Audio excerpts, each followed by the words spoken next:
Sean todos ustedes bienvenidos y bienvenidas a la tercera Feria Internacional del Libro organizada por la Confederación Internacional del Libro de Jauja. El día de hoy me encuentro con Griseli García presentando su libro ¿Y qué hago con esta ansiedad?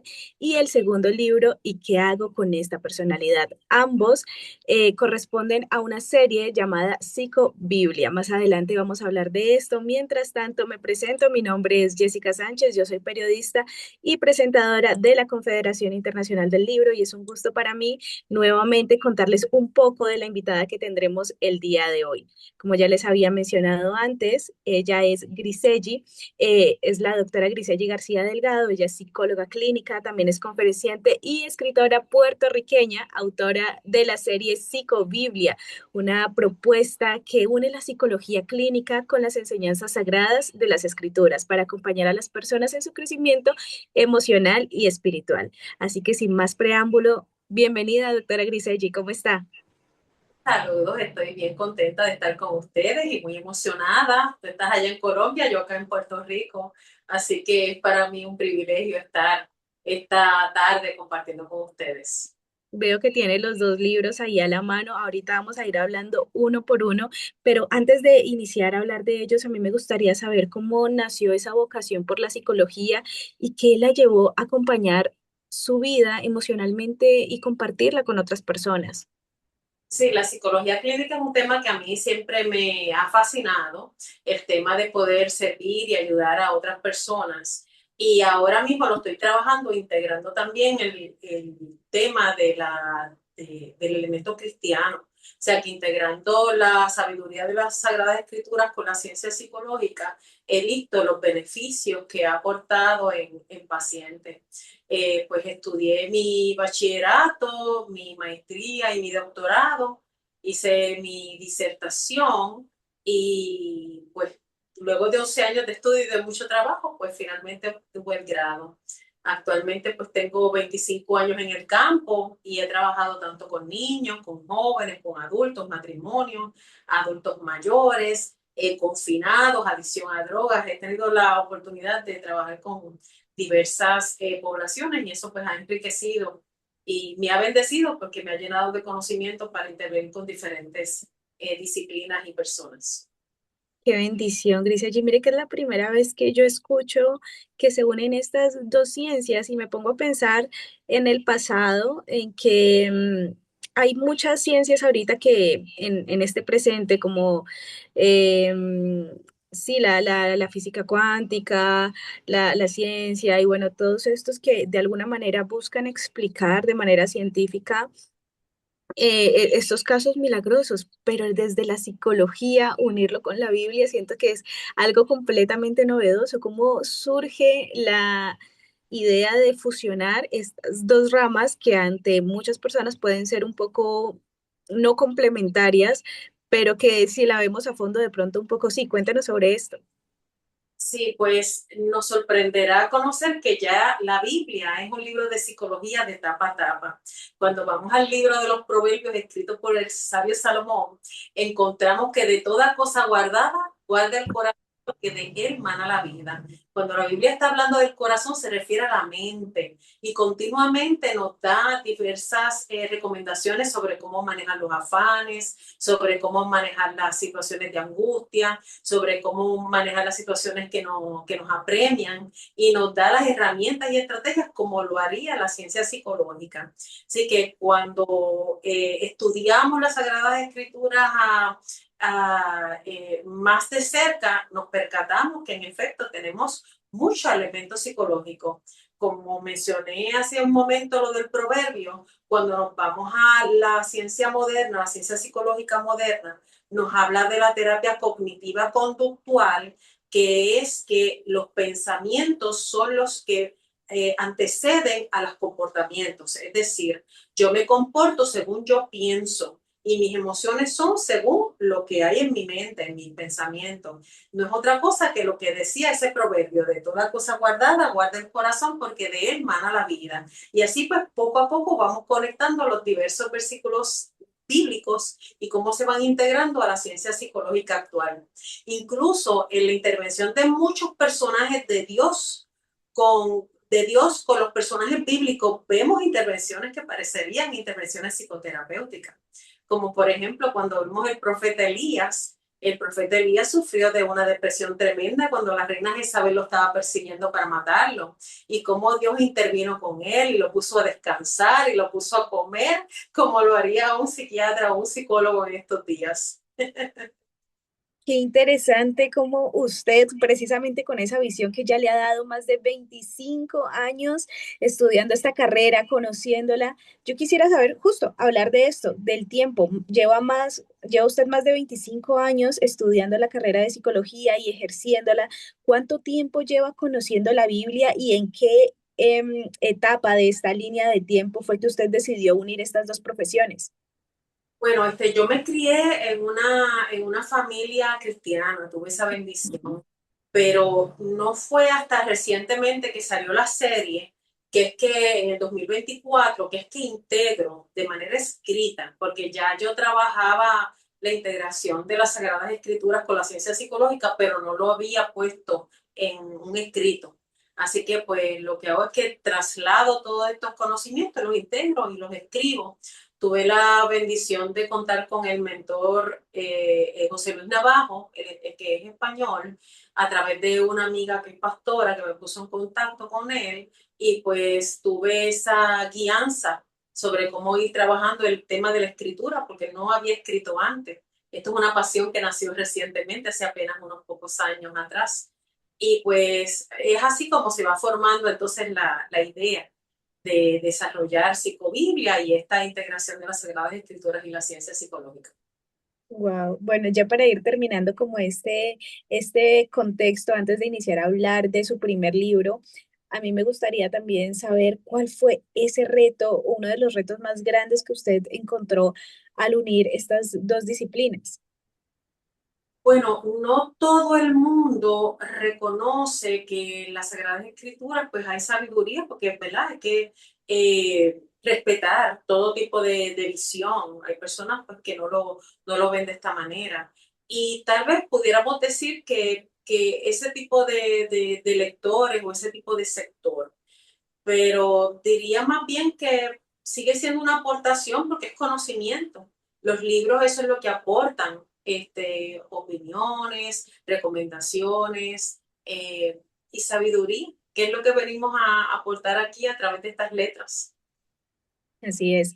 Bueno, ya vamos a iniciar a hablar de ese libro azul, que si no estoy mal, es ¿qué hago con esta personalidad? Cuéntenos sobre este libro, cómo nació este primer libro de la colección. Ok, pues este libro nació en el 2024. Yo había tenido siempre el anhelo de poder escribir, pero como todos nosotros siempre andamos a prisa, no tenemos mucho tiempo, nuestras profesiones, nuestras familias, y pues tuve un accidente que me tuvo encamada por varios meses y por consiguiente, pues ahí tuve el tiempo para poder escribir. Y ahí es que nace el libro de los trastornos de la personalidad. Ya yo había identificado hace varios años anteriormente al escrito que había personajes bíblicos que reunían los criterios para el diagnóstico de un trastorno de la personalidad. Y me di a la tarea de tratar de buscar literatura relacionada al tema y no encontré específicamente ese tema. Así que pues en algún lugar yo escuché que cuando hay un tema que no se ha escrito y uno lo identifica, es que a uno le toca trabajar ese tema. Así que pues me di a la tarea de sentarme, ¿verdad? En mi proceso de recuperación y escribí el libro. El libro surge de lo que es la ciencia psicológica y la ciencia psiquiátrica. Nosotros trabajamos con lo que se llama el DSM-5, texto revisado por sus siglas en inglés. Es un manual de criterios clínicos y diagnósticos y estadísticos que trabajamos desde la visión americana sobre lo que son los trastornos psicológicos y psiquiátricos. En este libro de DSM-5TR, en su última revisión, establece que hay 10 trastornos de la personalidad. Entre ellos, pues está el trastorno de la personalidad narcisista, del cual se habla mucho por ahí, el trastorno obsesivo compulsivo, el trastorno de la personalidad borderline, el trastorno de la personalidad narcisista, esquizoide, entre otros. Son 10. Y hay 10 personajes bíblicos que curiosamente reúnen los criterios diagnósticos para esos trastornos. Por ejemplo, el personaje de Caín, el primer hijo de Adán y Eva, reúne los criterios de un borderline personality, o también conocido como un trastorno de la personalidad fronteriza. La personalidad del personaje de Marta, que es la hermana de Lázaro, y María, que tuvo su interacción con Jesús mismo, cumple con los criterios de un trastorno de la personalidad obsesiva compulsiva. El rey Salomón reúne los criterios de un diagnóstico de un trastorno de la personalidad narcisista. El rey Saúl cumple con los criterios de una personalidad paranoide, y así sucesivamente vamos viendo cómo ellos van reuniendo estos criterios diagnósticos. Ok, Grecia, yo estoy súper sorprendidísima, pero quiero saber más del tema. Por ejemplo, el ejemplo del rey Salomón. Entonces, ¿cómo está expresado eso en su libro? Listo. Está el rey Salomón, la identificación con él es que sufre el trastorno de la personalidad narcisista. Y usted como psicóloga, ¿cuál es la intervención ahí? Me gustaría saber cómo es la organización de estas ideas. Claro que sí. Pues yo presento la historia para que la persona pues, que no tiene mucha afinidad con las historias bíblicas, pues conozca un poquito de la Biblia. Y explico y resumo la historia del rey Salomón. Y la voy conectando con los criterios diagnósticos. Es decir, por ejemplo, Salomón tuvo la tendencia o presentó un problema de adicción sexual. Muchas personas no lo se habían identificado, pero por ejemplo, tuvo 700 esposas y 300 concubinas. Hasta que alguien me pruebe lo contrario, tenía un problema de adicción sexual. Eso tiende a ser bastante habitual en personas que sufren de un trastorno de personalidad narcisista. Necesitan mucha atención. En el caso de él, pues evidentemente teniendo tantas esposas y tantas concubinas, no hay duda que requería de mucha atención. También vemos que era explotador. Cuando vimos en la historia de su hijo Roboán, que también lo explico y lo resumo en el libro, vemos que cuando el pueblo va donde Roboán el hijo, le reclama y le pide que alivie la carga que su papá Salomón les había impuesto por los impuestos. Y por consiguiente, pues ahí vemos también el elemento de explotación que tiende a verse en los narcisistas. Los narcisistas también se relacionan únicamente con personas que agreguen a su estatus social. Y curiosamente, Salomón solamente se casaba con princesas de reinos que le ayudaban a posicionarse a nivel geopolítico en aquel entonces. Y así sucesivamente vamos viendo cómo el personaje va cumpliendo criterios diagnósticos según la historia bíblica. Una vez desarrollo lo que es la historia bíblica y voy identificando los criterios diagnósticos, luego brindo recomendaciones sobre cómo manejar ese tipo de personalidad. La idea no es que vayamos por ahí a identificar a este es narcisista, que es borderline. La idea es hacernos un autoexamen en la lectura y vayamos identificando si hay algún rasgo de la personalidad que debemos trabajar y modificar por nuestro propio bienestar. Porque algo que no mencioné es que la personalidad es cómo yo me proyecto hacia otros, cómo yo interactúo con otros. Y si hay una distorsión en esa manera de yo interactuar y la manera en cómo yo pienso que otros me ven a mí y que yo veo a otros, si hay una distorsión en eso, yo voy a tener problemas interpersonales en mi matrimonio, en mi familia, con mi trabajo, y por consiguiente, pues me hace bien identificarlo para tener unas buenas relaciones sociales saludables. Pues el libro persigue eso, que la persona pueda identificar aquellas situaciones en su personalidad que necesitan ser trabajadas y modificadas Y una vez la identifica, pues ofrezco recomendaciones de primeros auxilios para saber cómo trabajar con ese tipo de trastornos de personalidad.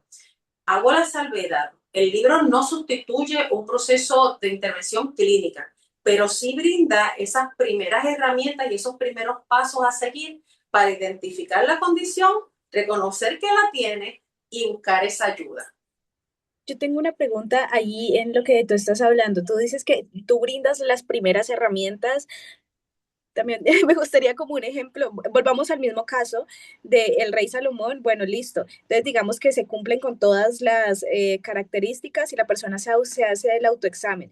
Entonces, las primeras herramientas serían tanto psicológicas también como bíblicas, es decir, digamos en la Biblia, no sé, el rey Salomón cambia porque hizo tal o tal cosa, no sé si me hago entender con esta pregunta, pero para hacerla un poco más específica, ¿cómo son las herramientas para que las personas puedan iniciar primero, después de identificada su trastorno de personalidad, pueda empezar a trabajar en ella? Sí, pues primero está el elemento de crear conciencia. Crear conciencia que hay unos patrones y unos comportamientos que hay que modificar y tratar. Y la psicología lo que nos lleva es a modificar los pensamientos y las acciones y las conductas a través de lo que se llama la terapia racional emotiva o terapia cognitiva conductual, en el que se va identificando y trabajando aquellas ideas o pensamientos que promueven que la persona se conduzca o se comporte de X o Y manera. Mientras que la Biblia va dando base a ese proceso, porque Dios quiere que seamos sanos en espíritu, en alma y en cuerpo, y nos da herramientas bíblicas en diferentes situaciones. Por ejemplo, si la persona de narcisismo tiende a sufrir de mucha ansiedad, frustración, porque como es una persona que tiene una autoestima artificial basada en lo que posee, lo que tiene. Son personas que pues tienden a lucir mucho la parte de la vanidad, del físico. Pues, ¿qué dice la Biblia sobre eso? O sea, que no tienes que parecerte a otro ni tener posesiones materiales para ser amado por Dios. O sea, eres una persona especial tal cual ya eres, sin tener que parecerte a otro.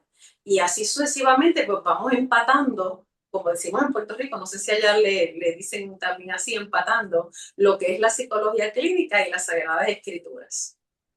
Interesante, Griseli. Eh, Solamente el narcisismo, sino que tenemos 10 personalidades. ujú. Em, Hay muchas personas, digamos, que digamos pueden identificar una de estas 10, se puede sí, estar en este marco, pero es que también hay muchísimas personas, muchísimas que dicen, bueno, pues así soy yo. O sea, está esta típica frase de así soy yo y no puedo cambiar. ¿Usted qué le diría y qué herramientas van a encontrar en su libro para deshacer estas creencias tan limitantes? Y una persona no va a cambiar si no decide querer hacerlo. Si la persona se mantiene en esa posición de que así soy yo, pues es difícil operar en el pensamiento de una persona que no le interesa cambiar. Pero si es una persona que reconoce e identifica que tiene unos patrones de comportamiento que les está afectando en su entorno general, le está trayendo problemas con su jefe, con su cónyuge, en la crianza con sus hijos, pues precisamente necesita estas herramientas. Y podemos ir por ahí diciéndole, tratado que tu matrimonio se está afectando por este patrón de comportamiento, te has percatado que tus hijos ya no son obedientes a tus instrucciones por este tipo de conductas que les estás exhibiendo, que podemos hablarle de las consecuencias de no trabajar con su conducta y tal vez de esa manera la persona pues logre identificar y reconocer una necesidad de introvisión. Introvisión es reconocerte por dentro de que necesitas cambiar y ajustar unas cosas. Y pudiéramos trabajarlo desde esa óptica, pero reconociendo, ¿verdad?, que está en la decisión y en la voluntad de la persona querer cambiar. Ningún psiquiatra, ningún psicólogo va a poder trabajar a una persona que no está dispuesta a querer cambiar y trabajar con su comportamiento. Tienes toda la razón, doctora. Ya para ir finalizando un poco, a hablar de este libro, a mí me gustaría saber cuál cree que va a ser o que será el mayor aprendizaje que los lectores van a encontrar en esta primera lectura. Sí, exacto. Este es el primer libro, como había olvidado mencionar, porque son dos volúmenes. Ujú. El lector va a encontrar primero conocimiento de que hay 10 trastornos de la personalidad clínicamente identificados por la ciencia psicológica. Va a aprender un poquito del elemento de cuáles son los criterios diagnósticos. No el que haya uno o dos criterios no significa que la persona tenga el trastorno. Hay lo que se conocen como rasgos. Rasgos es que reúne algunas características, pero no las reúne todas para un trastorno. O sea que, es decir, que una persona perfeccionista, que le guste las cosas en orden, tiene rasgos de una personalidad obsesiva compulsiva, pero no necesariamente es un trastorno de la personalidad obsesiva compulsiva. O sea que el lector va a identificar lo que son rasgos y lo que son las características completas para un diagnóstico. Segundo, los primeros auxilios. Cómo trabajar con las ideas irracionales o las ideas o los pensamientos que promueven estos comportamientos estas emociones disfuncionales. Cómo buscar ayuda, y también dedico todo un capítulo para herramientas de prevención para niños y para padres y abuelos o criadores de niños y jóvenes puedan trabajar una crianza estratégica para que en esta crianza estratégica puedan prevenir o disminuir la posibilidad de que estos jóvenes y niños desarrollen estos criterios o características en la adultez. O sea, una crianza estratégica basada en que los padres tengan esas herramientas para crear a sus hijos mentalmente y emocionalmente saludables. Graciela, no sé si usted nos podría, por favor, regalar un pequeño fragmento de lectura de este primer libro, lo que usted elija, lo que usted escoja que nos quiera compartir ahorita en esta entrevista. Que la lean Sí, directamente. un pequeño fragmento, sí, señora. Ah, claro que sí, con gusto, precisamente con lo que estábamos hablando de las recomendaciones para los padres, por ejemplo, cómo trabajar la prevención. Observe a su hijo, cómo se relaciona con las figuras de autoridad, porque ahí podemos ver rasgos de lo que se conoce como trastornos sociopáticos, psicopáticos o antisocial, que es como se conoce clínicamente, que son las personas que no obedecen la autoridad y tienen problemas con la ley. O sea que de niño yo puedo ir observando a mi hijo cómo se relaciona con adultos, con sus pares, que en este caso, ¿verdad? Otros niños y jóvenes, hacia sus mascotas y juguetes. O sea, la observación que yo puedo tener con niños y jóvenes me puede dar información sobre el carácter que se está formando en el niño, cómo es su temperamento, cómo reacciona cuando se le corrige y cómo maneja la frustración. Formar el carácter de los hijos con amor, dedicarle tiempo en cantidad y calidad, que a veces decimos es cuestión de darles tiempo, pero debe ser tanto en cantidad como en calidad. Trate de estar disponible para ellos. A veces vivimos con muchos afanes de trabajo, de tiempo, y es necesario en la crianza de un hijo, pues que el padre o la madre esté presente. Abrácelos, elogie lo bueno. Eso es reforzar lo que bien que hacen, no solamente identificar los errores en los hijos cuando se están desarrollando, sino también pues reconocer sus virtudes, reconocer sus esfuerzos, cultivar sus virtudes, motivarlos a socializar en actividades recreativas saludables, porque hay un trastorno que se conoce de la personalidad, que lo menciona en el libro, el trastorno esquizoide, que son personas que les gusta vivir aisladas, que por tendencia les gustan los videojuegos, trabajo de manera virtual y remoto, no se casan, no adquieren matrimonio, porque son personas que prefieren una vida sola. O sea que aquí estamos desde niños diciéndoles promueva que socialicen actividades, motívelos a perseverar en sus metas, hágalo sentir seguro y capaz para fortalecer su autoestima. Enséñale a crear balances practicando el servicio a otros. ayúdelo y cuídelo, pero sin sobreprotegerlo y así sucesivamente. Voy brindando varias hojas de recomendaciones a padres y abuelos sobre cómo desarrollar esa crianza estratégica para que el niño crezca emocionalmente saludable. Eso para prevenir que desarrolle estos trastornos en la adultez. El libro también tiene como un cuaderno de trabajo después de cada capítulo donde la persona pues, puede hacer anotaciones, integrar información adicional, etcétera. Y otra cosa amena que muchos lectores me han expresado es la parte introductoria en la que yo los tengo, no sé si se vea bien ahí, Sí, sí, sí, sí.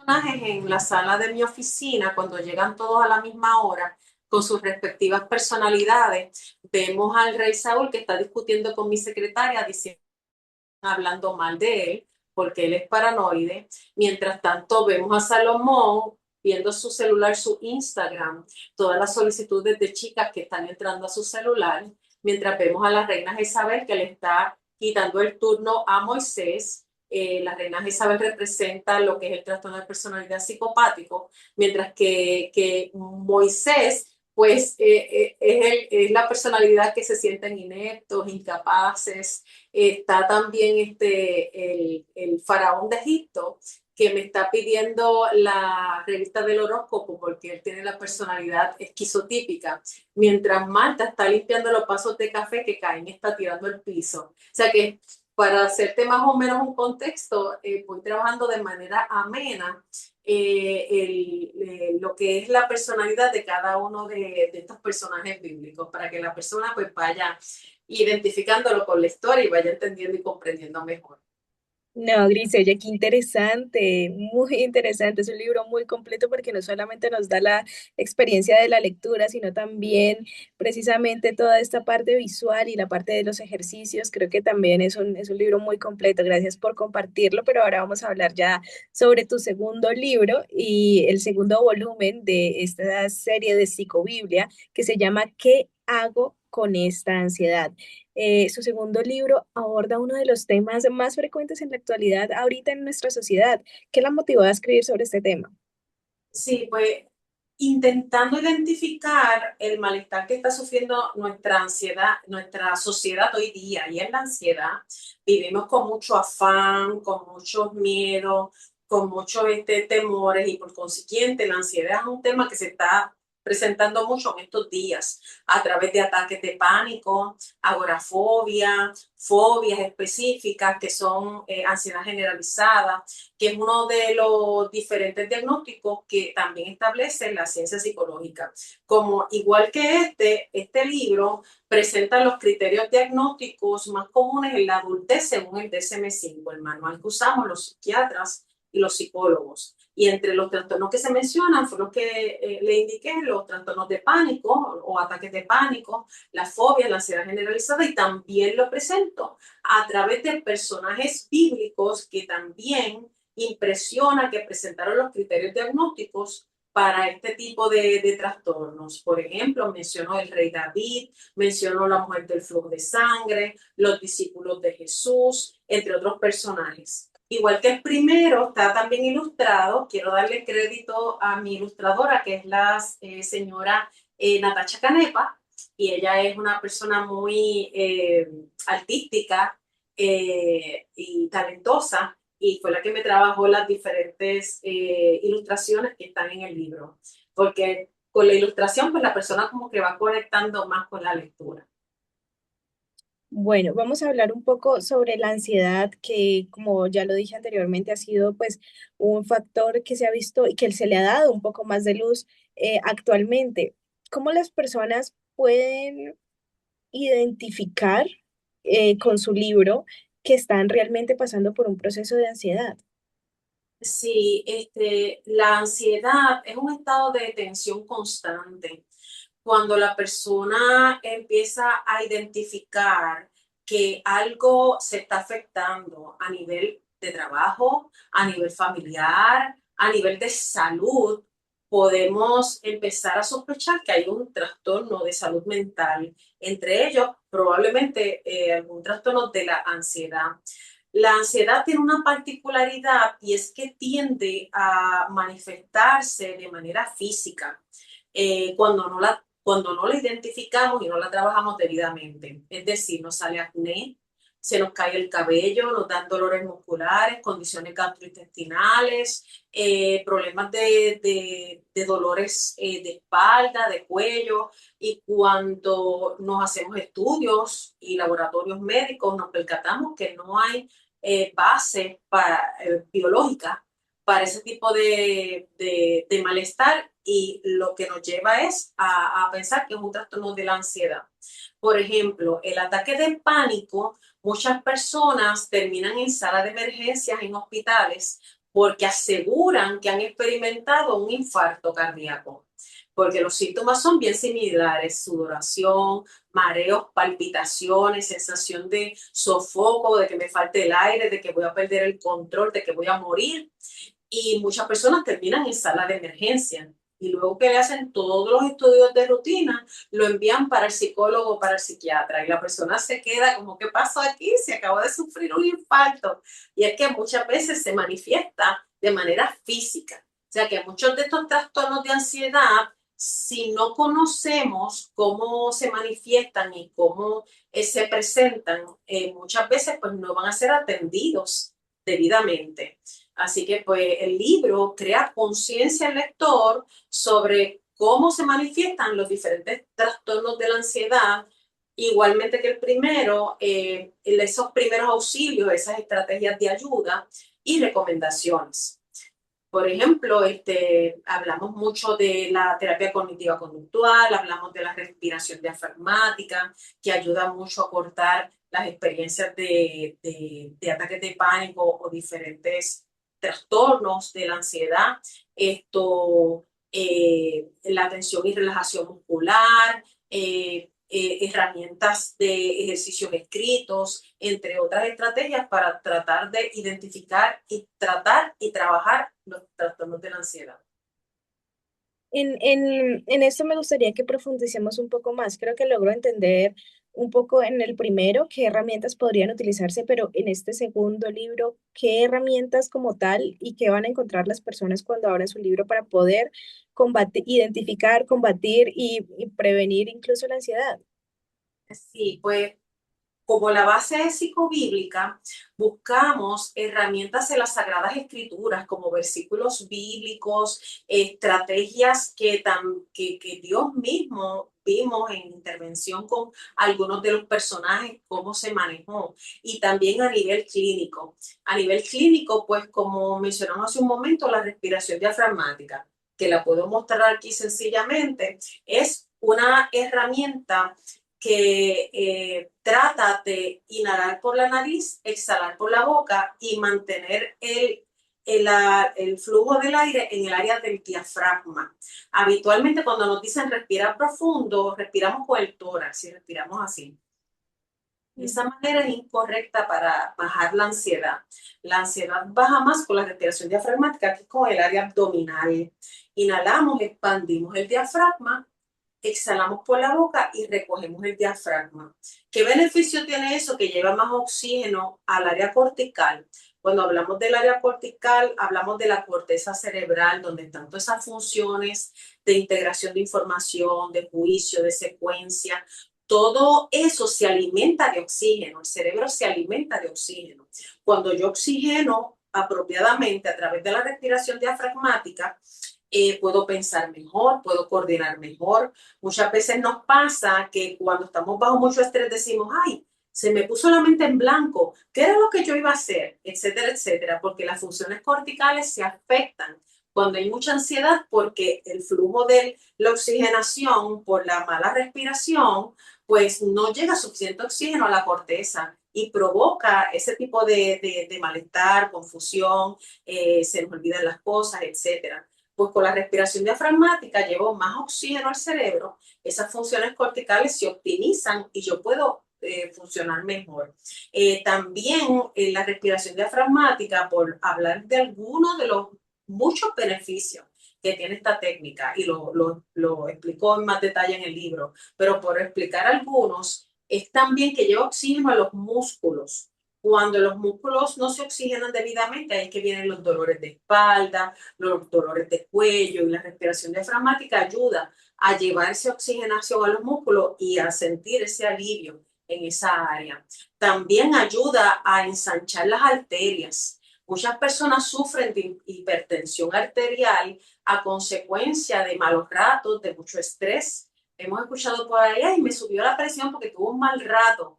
Pues eso ocurre porque cuando tenemos ese mal rato, no respiramos correctamente, las arterias se estrechan y la sangre pasa con mayor trabajo. Cuando respiramos con el diafragma, las arterias se ensanchan y eso pues crea un estado de bienestar adicional. Obviamente eso no descarta todos los tratamientos cardiológicos y los medicamentos que haya que tomar si la persona tiene la condición, pero aporta un beneficio adicional a, a toda esa organicidad que se afecta a consecuencia de la ansiedad. O sea que la respiración diafragmática, recapitulando esa parte, es una herramienta sencilla de cómo impactar la ansiedad de manera práctica y rápida. La escucho y siento que este libro no solamente va dirigido a personas con ansiedad, ni el otro libro dirigido a personas que tienen trastornos de la personalidad, sino que siento que también puede ir dirigido a muchísimos padres de familia, a profesores, a personas que también cuidan de otras personas. Entonces, siento que es un libro que puede ir dirigido a muchísimas personas. ¿Usted qué piensa sobre esto?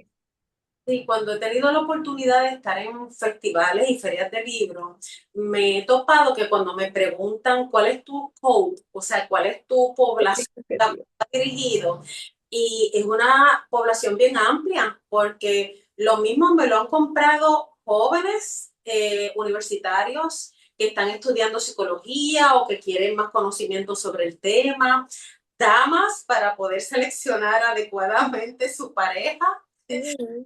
graciosa porque una me lo dijo así mismo. Estaba teniendo problemas para identificar cuál era el varón correcto para mi vida y era porque me faltaba su libro, doctora.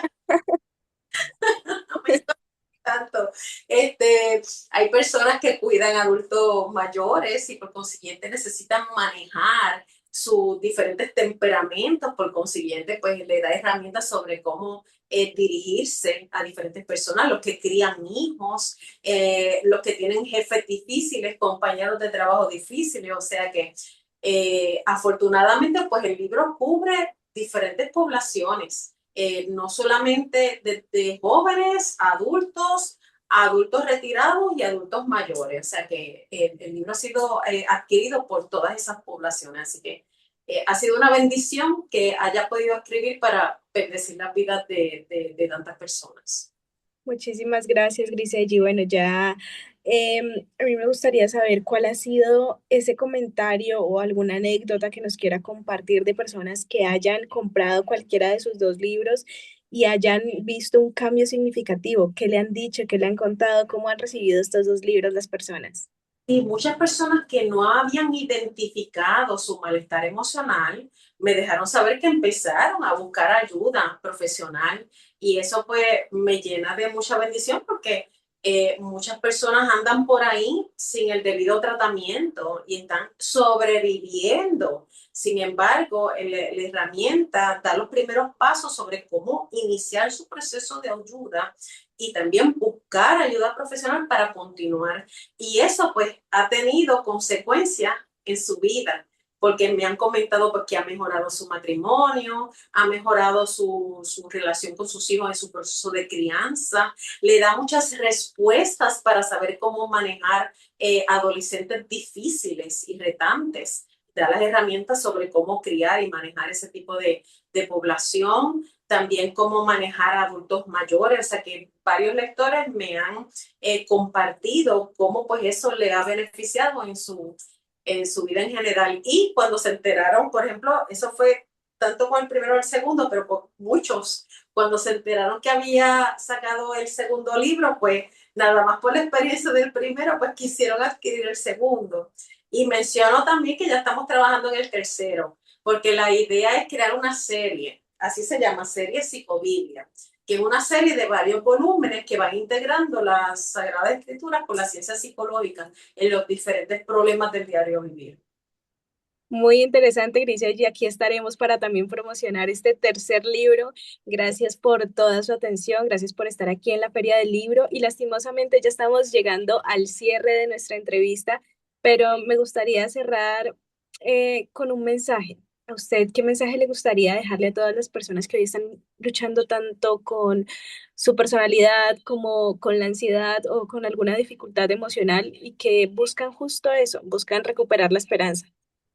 Hay herramientas, hay profesionales que estamos adiestrados y capacitados para dar alivio a este malestar y que lean. Los libros hay tanta sabiduría, tanta ciencia, no solamente los míos, sino los colegas escritores que has estado entrevistando, que lean, que adquieran literatura, que adquieran libros, porque los libros fueron creados con esos propósitos de compartir esa ciencia, esa sabiduría, ese conocimiento.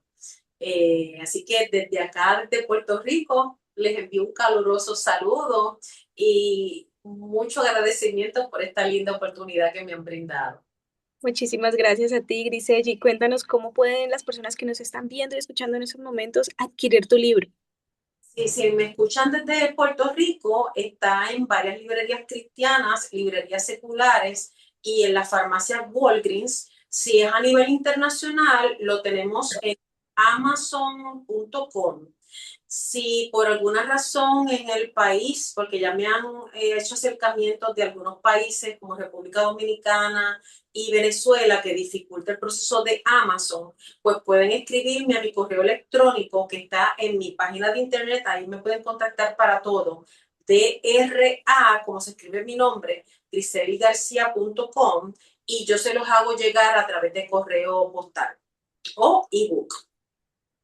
Muchísimas gracias, Griseli. Hemos terminado el día de hoy. Gracias por poder participar en la tercera Feria Internacional del Libro de Jauja. Muchas gracias. Que Dios los bendiga y muy afortunada de esta oportunidad. Muchísimas gracias también a César y a Alan Morales, a César Salvatierra y a Alan Morales por hacer parte de la Confederación Internacional del Libro y poder brindar espacios como estos.